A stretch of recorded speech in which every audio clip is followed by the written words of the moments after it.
نبی صلی اللہ علیہ وسلم نے فرمایا قرآن کریم میں 30 آیات پر مشتمل ایک ایسی صورت ہے جس نے ایک آدمی کے حق میں سفارش کی حتیٰ کہ اس کی بخشش ہو گئی، اور وہ صورت تبارک الذی بیدہ الملک ہے، سورۃ الملک۔ بسم اللہ الرحمن الرحیم، شروع اللہ کے نام سے جو بے انتہا مہربان نہایت رحم فرمانے والا ہے۔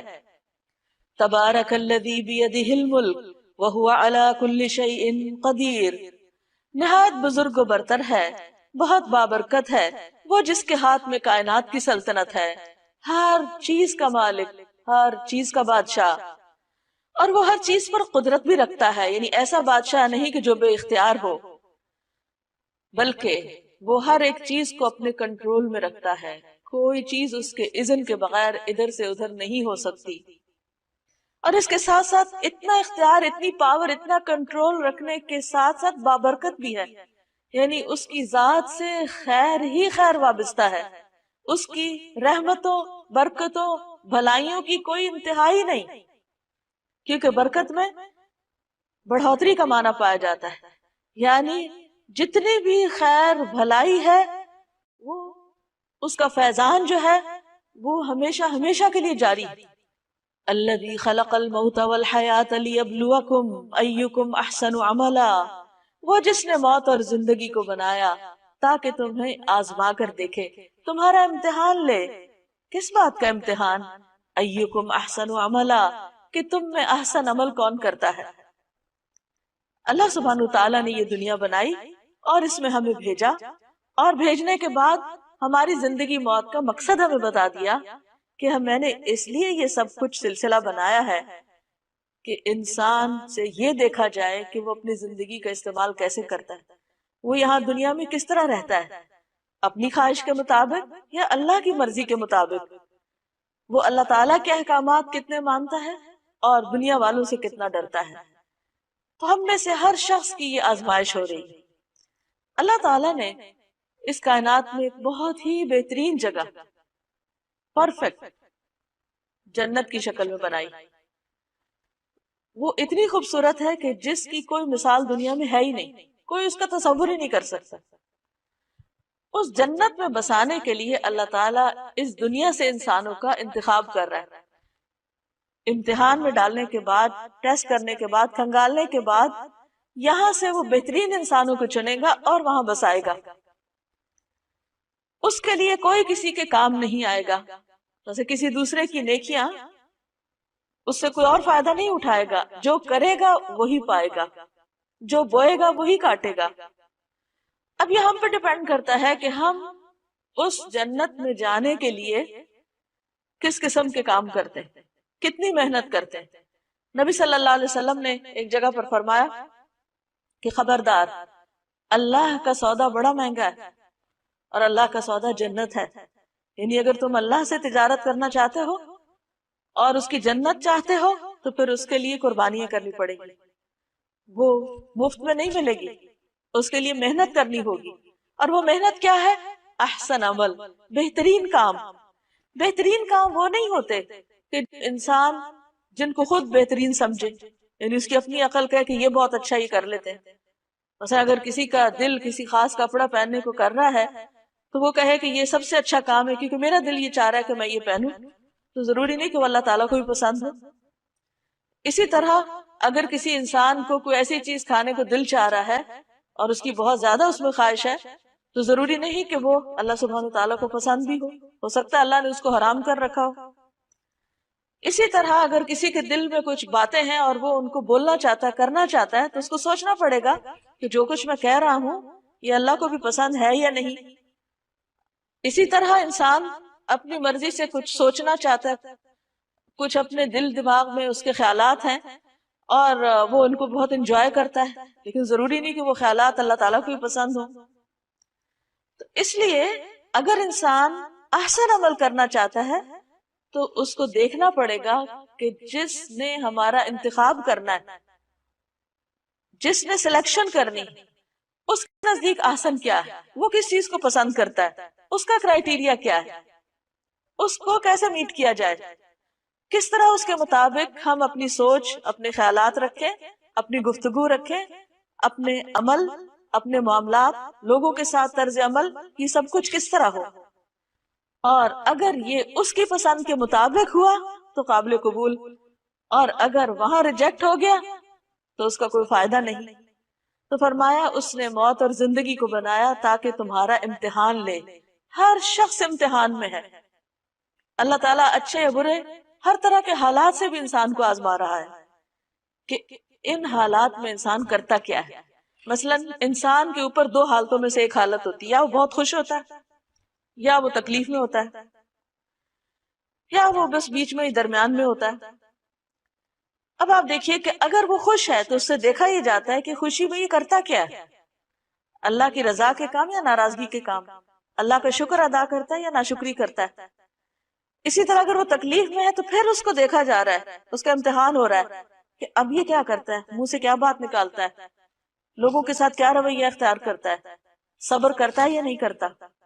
اور اگر دو کے بیچ میں ہے، یعنی نہ بہت خوش ہے نہ بہت تکلیف میں ہے، تو اس وقت کو کس طرح استعمال کر رہا ہے، یعنی روٹین میں اپنی روزمرہ زندگی کے جو اس کو اللہ تعالیٰ نے نعمتیں دی ہیں، صحت، زندگی، مال و دولت، اولاد، وقت، جوانی، ان ساری چیزوں کو کس کام میں لگا رہا ہے؟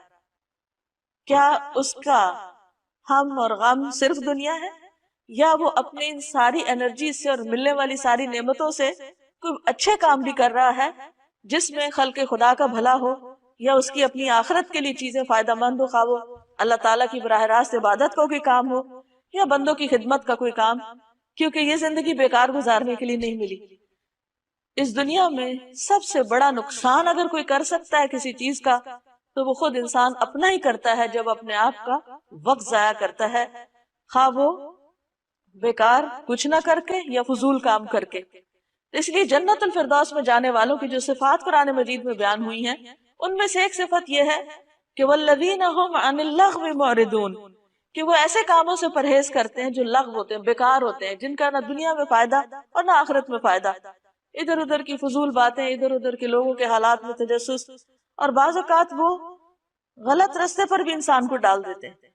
تو ہم میں سے ہر شخص جس کو اللہ نے عقل سمجھ دی ہے، اس کو اپنی یہ زندگی سوچ سمجھ کے بسر کرنی ہے، اور ہر روز اپنا محاسبہ کرنا ہے کہ آج کا دن میں نے اللہ کی اطاعت میں گزارا ہے یا نافرمانی کے کاموں میں گزارا ہے، جو بھی کام میں نے کیا ان میں میری نیت اللہ کو خوش کرنا تھی یا بندوں کے دکھاوے کے لیے وہ کام کیا، کیا میں نے جو عبادات کی، اچھے کام کیے، وہ نبی صلی اللہ علیہ وسلم کی سنت کے مطابق کیے یا اپنے خود ساختہ طریقوں کے مطابق کیے، کیونکہ اللہ کے نزدیک کوئی کام اس وقت تک احسن ہو نہیں سکتا جب تک دو شرائط خاص طور پر پوری نہ ہو۔ ایک یہ کہ نیت اللہ کے لیے، اللہ کو راضی کرنے کی نیت سے انسان کام کرے، چاہے دین کا کام ہو دنیا کا کام ہو، عبادت ہو یا بندوں کے ساتھ اچھا معاملہ ہو۔ اور دوسرا یہ کہ خاص طور پر عبادات میں وہ عبادت نبی صلی اللہ علیہ وسلم کے طریقے کے مطابق ہو، خود ساختہ طریقوں کے مطابق نہ ہو، کیونکہ وہ وہاں قبول نہیں ہوں گے، ورنہ تو اللہ کے رسول صلی اللہ علیہ وسلم کے آنے کا مقصد ہی فوت ہو جاتا ہے۔ اللہ تعالیٰ نے ان کو ہمارے لیے ایک نمونہ بنا کے بھیجا کہ جیسے یہ کرتے ہیں ویسے ہی تم بھی کرو، وَإِن تُطِيعُوهُ تَهْتَدُوا، اگر تم اس کی اطاعت کرو گے تو ہدایت پاؤ گے، وَهُوَ الْعَزِيزُ الْغَفُورُ، اور وہ زبردست ہے، بخشنے والا ہے، یعنی اگر تم نے نافرمانی کی تو کہیں بھاگ کے نہیں جا سکتے، وہ ہر چیز پر غالب ہے، پکڑ لے گا تم کو، اور اگر تم سے غلطی ہو گئی، معافی مانگو گے، اس کی طرف پلٹ آؤ گے تو بخشنے والا ہے، مہربان بھی ہے۔ پھر اللہ سبحانہ وتعالیٰ کی کچھ صفات بیان کی جا رہی ہیں، کتنا زبردست حکمت والا ہے، علم والا ہے، قدرت والا ہے، طاقت والا ہے، کیا کیا اس نے بنایا ہے، کائنات کی نشانیوں سے اس کو پہچانو۔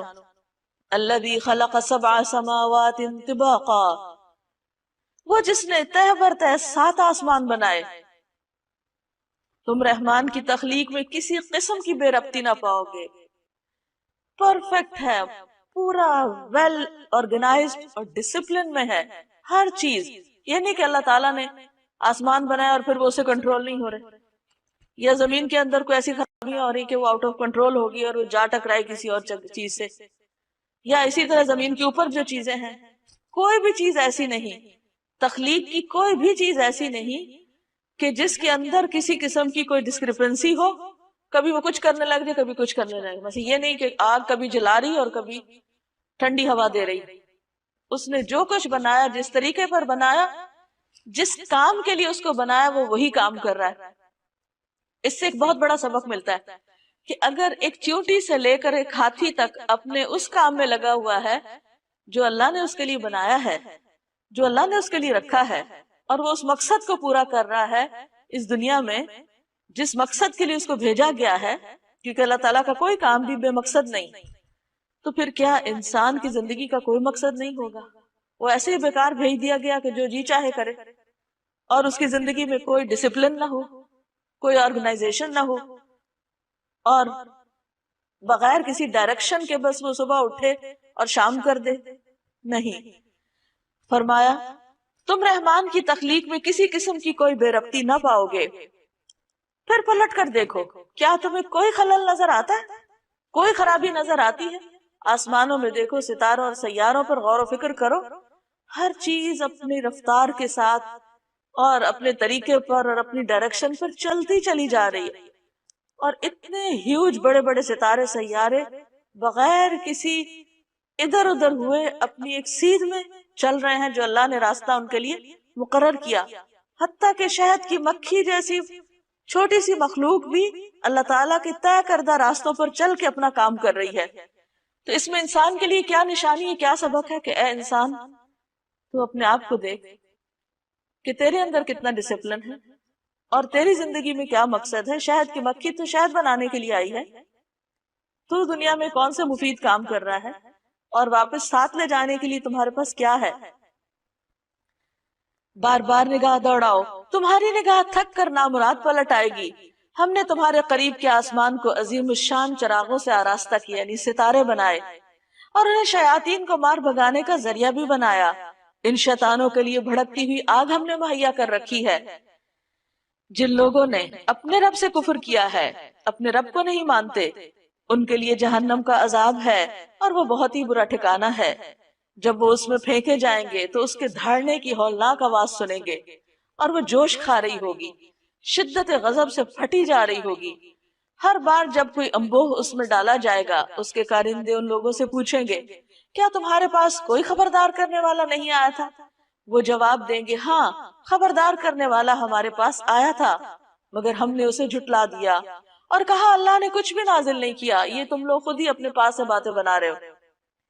ان انتم الا فی ضلال کبیر، تم بڑی گمراہی میں پڑے ہوئے ہو. یعنی ہدایت کے رستے کی طرف بلانے والے پیغمبر ہوں یا ان کے بعد دوسرے لوگ ہوں، انہوں نے انہی کو غلط ثابت کر دیا اپنے تئیں. وقالوا لو كنا نسمع او نعقل ما كنا في اصحاب السعیر، اور وہ کہیں گے کاش ہم سنتے یا سمجھتے تو آج اس بھڑکتی ہوئی آگ کے سزاواروں میں شامل نہ ہوتے. یعنی اس دن ان کو جو ریگریٹس ہوں گے، جو ندامت اور حسرت ہوگی، وہ کس بات پر؟ کاش ہم حق کی بات سن تو لیتے، ہم نے تو سننے سے انکار کر دیا. تو جو شخص آج نہیں سنتا خیر کی، حق کی بات، وہ کل قیامت کے دن سخت پچھتائے گا. اور پھر یہ کہ صرف ایسا نہیں سننا کہ بغیر سمجھے اس کو سن لیا جائے، ساتھ ہی کہا او ناقلو، یعنی عقل کا استعمال ضروری ہے. آنکھیں بند کر کے انسان کسی کے پیچھے نہ چلے، اس طرح وہ اپنے قصور کا خود اعتراف کر لیں گے. لعنت ہے ان دوزخیوں پر. ان الذین یخشون ربهم بالغیب لهم مغفرۃ واجر کبیر، جو لوگ بن دیکھے اپنے رب سے ڈرتے ہیں، یقیناً ان کے لیے مغفرت ہے اور بڑا اجر ہے. تم خواہ چپکے سے بات کرو یا اونچی آواز سے، اللہ کے لیے یکساں ہے، وہ تو دلوں کا حال تک جانتا ہے. کیا وہی نہ جانے گا جس نے پیدا کیا، حالانکہ وہ باریک بین اور باخبر ہے. وہی تو ہے جس نے تمہارے لیے زمین کو تابع کیا، چلو اس کے سینے پر اور کھاؤ خدا کا رزق، یعنی اللہ کا رزق کھاؤ، اسی کے حضور تمہیں دوبارہ زندہ ہو کر جانا ہے. یعنی اللہ کی نعمتیں استعمال کرو لیکن اللہ کو نہ بھولو. یعنی اللہ تعالیٰ نے زمین پہ یہ سب کچھ اس لیے نہیں پیدا کیا کہ انسان اس کو استعمال نہ کرے، لیکن جس چیز سے منع کیا وہ یہ کہ اللہ کا کھا کے اللہ کا وفادار بنے، اس کا شکر گزار بنے. اسی کے حضور تمہیں دوبارہ زندہ ہو کر جانا ہے. کیا تم اس سے بے خوف ہو کہ وہ جو آسمان میں ہے تمہیں زمین میں دھسا دے؟ یعنی کیسے غافل ہو کے سوتے ہو تم، کیسے اس کو بھول کر دنیا میں چل پھر رہے ہو؟ تمہیں ڈر نہیں لگتا کہ اللہ تعالیٰ جہاں تم کھڑے ہو اسی زمین کے حصے کو پھاڑ کے تمہیں اس کے اندر ڈال دے اور زمین تمہیں لے کے اندر کی طرف لڑک جائے، اور کئی دفعہ ایسے ہوتا بھی ہے، لینڈ سلائیڈنگ وغیرہ، اور یکایک یہ زمین جھکولے کھانے لگے. یعنی اللہ کی زمین پر تم نافرمانی کے ساتھ کیوں چل پھر رہے ہو؟ کیا تم اس سے بے خوف ہو کہ وہ جو آسمان میں ہے تم پر پتھراؤ کرنے والی ہوا بھیج دے؟ پھر تمہیں معلوم ہو جائے گا کہ میری تنبیہ کیسی ہوتی ہے. ان سے پہلے گزرے ہوئے لوگ جھٹلا چکے ہیں، پھر دیکھ لو کہ میری گرفت کیسی سخت تھی. کیا یہ لوگ اپنے اوپر اڑنے والے پرندوں کو پر پھیلائے اور سکیڑتے نہیں دیکھتے؟ یعنی اللہ کی نشانیاں تو بے شمار ہیں. یعنی ایک پرندے کا ہوا میں اڑنا ایک میریکل سے کم نہیں، لیکن تم غور ہی نہیں کرتے، اس کو فار گرانٹیڈ لیتے کہ بس ہاں ٹھیک ہے اللہ نے بنا دی، اڑ رہے ہیں وہ. اس میں بہت بڑا سبق ہے تمہارے لیے. انہیں غور سے دیکھو، شعوری طور پر دیکھو. رحمان کے سوا کوئی نہیں جو انہیں تھامے ہوئے ہو. یعنی جو ایک پرندہ بھی اڑ رہا ہے تو اللہ کی حفاظت میں اڑ رہا ہے. اللہ نے اس کو ایسا جسم دیا، ایسی ہڈیاں دی کھوکھلی، ایسے پر دیے، اس شیپ کا بنایا کہ وہ اڑ سکے. اللہ تعالیٰ نے ہی اس کو یہ طریقہ بھی سکھایا اور پھر اس کو اپنی حفاظت بھی دی، پناہ بھی دی. وہی ہر چیز کا نگہبان ہے. یعنی جو پرندوں کی حفاظت کر رہا ہے وہی باقی ہر چیز کی حفاظت کرتا ہے. بتاؤ آخر وہ کون سا لشکر تمہارے پاس ہے جو رحمان کے مقابلے میں تمہاری مدد کر سکتا ہو؟ حقیقت یہ ہے کہ یہ منکرین دھوکے میں پڑے ہوئے ہیں. یا پھر بتاؤ کون ہے جو تمہیں رزق دے سکتا ہے؟ اگر رحمان اپنا رزق روک لے تو پھر اس کا رزق پا کر اس کا شکر کیوں نہیں ادا کرتے؟ دراصل یہ لوگ سرکشی اور حق سے گریز پر اڑے ہوئے ہیں. بھلا سوچو جو شخص منہ اندھائے چل رہا ہو، یعنی بغیر سوچے سمجھے بس ایک روٹین کی لائف گزار رہا ہو، وہ زیادہ صحیح راہ پانے والا ہے، یا وہ جو سر اٹھائے سیدھا ایک ہموار سڑک پر چل رہا ہو، یعنی اپنا راستہ خود اپنی آنکھوں سے دیکھ کر اسٹریٹ پاتھ پر ہو؟ ان سے کہو اللہ ہی ہے جس نے تمہیں پیدا کیا، تم کو سننے اور دیکھنے کی طاقتیں دی، سوچنے سمجھنے والے دل دیے، مگر تم کم ہی شکر ادا کرتے. یعنی اللہ نے تمہیں جانوروں کی طرح پیدا نہیں کیا، عقل سمجھ دے کے کیا، لیکن تم کیا صرف جانوروں کی سطح پر زندگی بسر کرو گے کہ جس طرح وہ صرف اپنی خواہشات کی بنا پہ جیتے، کھاتے ہیں، پیتے ہیں، چلتے پھرتے ہیں اور بچے پیدا کرتے اور بات ختم؟ تم بھی ایسی زندگی بسر کرو گے؟ نہیں، اللہ نے تمہیں اپنی عبادت کے لیے پیدا کیا. وہ تو اپنی ان بیسک نیڈز کے ساتھ ساتھ اللہ کا ذکر بھی کرتے رہتے ہیں. تو انسان کیا تو اسی غفلت میں پڑا رہے گا؟ ان سے کہو اللہ ہی ہے جس نے تمہیں زمین میں پھیلایا ہے اور اسی کی طرف سمیٹے جاؤ گے. یہ کہتے ہیں اگر تم سچے ہو تو بتاؤ یہ وعدہ کب پورا ہوگا، یعنی قیامت کا یا پھر عذاب کا؟ کہو اس کا علم تو اللہ کے پاس ہے، میں تو بس صاف صاف خبردار کر دینے والا ہوں. پھر جب یہ اس چیز کو قریب دیکھ لیں گے تو ان سب لوگوں کے چہرے بگڑ جائیں گے جنہوں نے انکار کیا. یعنی آخرت کا عذاب دیکھتے ہی ان کی حالت خراب ہو جائے گی، اور اس وقت ان سے کہا جائے گا یہی ہے وہ چیز جس کے لیے تم تقاضا کر رہے تھے. ان سے کہو کبھی تم نے یہ بھی سوچا کہ اللہ خواہ مجھے اور میرے ساتھیوں کو ہلاک کر دے یا ہم پر رحم کرے، کافروں کو دردناک عذاب سے کون بچا لے گا؟ ان سے کہو وہ بڑا رحیم ہے، اسی پر ہم ایمان لائے، اسی پر ہمارا بھروسہ ہے. ان قریب تمہیں معلوم ہو جائے گا کہ سری گمراہی میں پڑا ہوا کون ہے. ان سے کہو کبھی تم نے یہ بھی سوچا کہ اگر تمہارے کنووں کا پانی زمین میں اتر جائے تو کون ہے جو اس پانی کی بہتی ہوئی سوتیں تمہیں نکال کر لا دے گا؟ یعنی اس زمین پر جو کچھ ہے اللہ کا ہے. اگر تم اس سے فائدہ اٹھا رہے ہو تو اللہ کے اذن سے فائدہ اٹھا رہے ہو، اور اگر وہ اپنی نعمتیں واپس لے لے تو تمہارے پاس کوئی زور نہیں کہ تم ان نعمتوں کو اپنی طاقت سے لے آؤ.